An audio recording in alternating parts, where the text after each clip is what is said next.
Hello everybody, welcome to a special edition of the Preview Show delivered by FedEx. Different set, different format. We have all experts here from NASCAR.com. Lots of people here, and for good reason. It's the start of the chase for the NASCAR Sprint Cup, and there is a lot to talk about. Let's go down. Are you going to kick all of us off as the chase goes on? That's an excellent elimination idea. show. After every three races, I get rid of one of you. That. It's like Survivor for NASCAR. Let's go down our panel. Crew Chief Brad Parrott, former Sprint Cup Series champion Bobby Labonte, from NBC Sports, Marty Snider, and competition director over at NTS Motorsports, Chris Rice. We'll get all your thoughts here in just a minute, but first let's quickly go over the rules again, because we have 16 drivers in the chase grid with only 10 more races to go. After the first 3 races, 4 of the 16 drivers are eliminated. After 3 more races, 4 more drivers are eliminated from championship competition. Again, after race 9, 4 more drivers are out.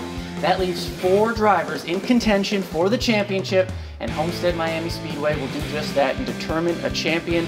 Now, the first round is what we're calling the Challenger Round. Consists of 3 races: Chicago, New Hampshire, and Dover. Brad, I'm going to throw this question to you because as a crew chief, are you looking at those first 3 races as a mini-season, or are you only focused on Chicago this weekend?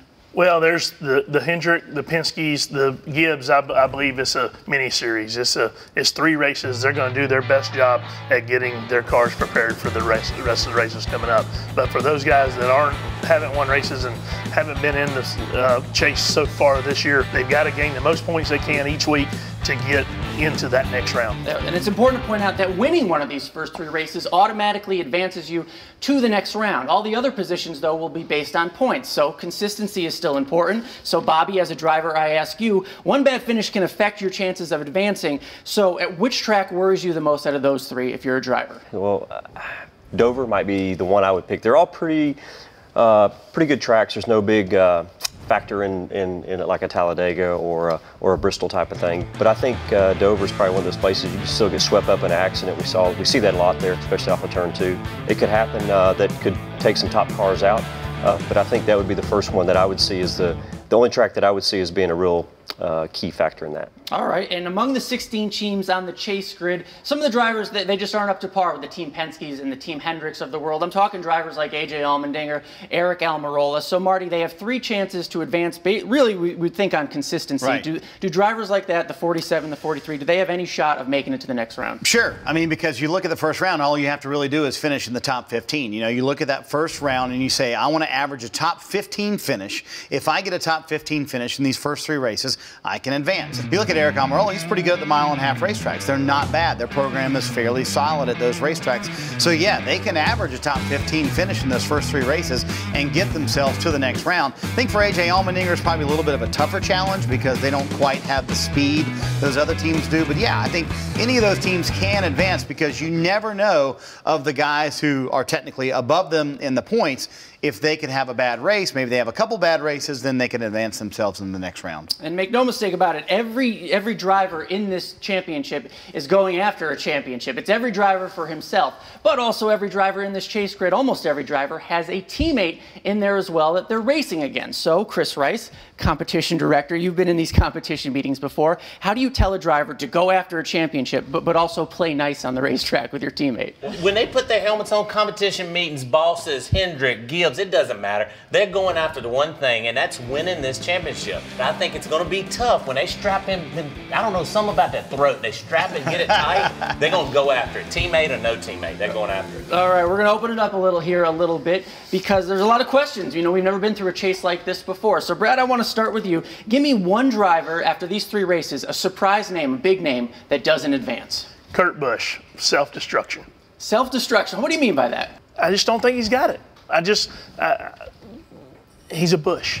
Yeah, Busch, brother, you know, emotions can roll over. Marty, same question to you, because, you know, Kurt Busch, he won 1 race, hasn't been one of those top performers. Who's another big name that stands a chance of not advancing in the next round? Well, the one that jumps out to me is Casey Kane. I think there's a chance that he could not advance just because you're looking at an average finish over a period of time.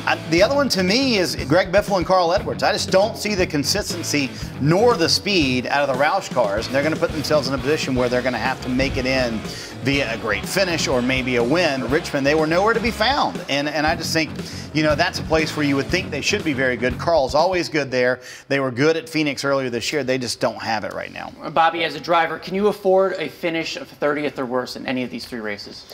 Well, I think there's some guys that probably could, but I look at Jimmy Johnson. He could finish 30th there. He could win Dover, probably like for the 10th time, I guess. So, but I can see like the 48 car have a bad weekend, but he can rebound. Somebody else have a bad weekend, like say Carl or Kurt, but they might not be able to rebound because they're not going to win Dover probably. Brad, I mean, everyone would point to, say, a Hendrick car, a Penske car, or maybe Harvick winning all these races. Give me a surprise winner of the first 3 races. Well, it's going to go back to track position and pit crew, but the surprise winner of everything is going to be Kevin Harvick. He's going to finally get his pit crew together. He's going to do something to make sure that these 10 races go correct for him. But you look at Harvick's pit crew. How is 11.8 seconds and that's a great point. They had a really good night at Atlanta, and everybody was saying, oh, they're getting beat by the Gibbs cars all night long.